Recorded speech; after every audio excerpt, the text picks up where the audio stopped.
Tournoi des 6 nations féminins, les Bleus se font très peur en Écosse. Malmenée et imprécise, les Bleus ont fini par s'en sortir face à une équipe écossaise en pleine progression. Une victoire pas vraiment rassurante pour la suite du tournoi. Le 15 de France féminin, quasiment méconnaissable face à de valeureuses écossaises en tête à la mi-temps, a réussi non sans peine à l'emporter, 15-5, samedi à Édimbourg, lors de la deuxième journée du tournoi des 6 nations.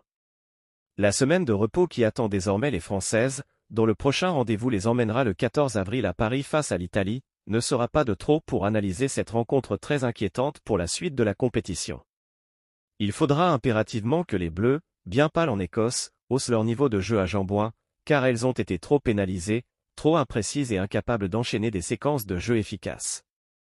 Comment imaginer que l'an dernier à Vannes, les Françaises avaient étrillé les Écossaises 55-0.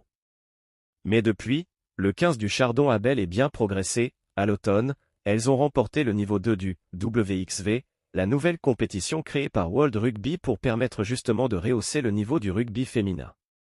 Et le week-end dernier, l'Écosse s'est adjugée une victoire historique à Cardiff, 20-18, sa 7e consécutive mais surtout sa première en terre galloise depuis 20 ans, ce qui lui a permis de grimper à la 6e place au classement mondial pour la première fois de son histoire.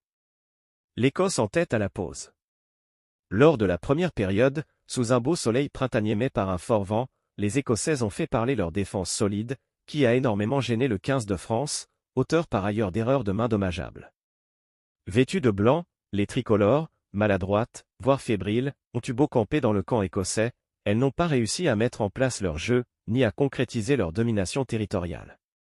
Et c'est donc presque logiquement que le premier essai a été signé par la talonneuse écossaise Ellie Martin, sur ballon porté, quelques minutes avant la mi-temps, 5-3, 35e.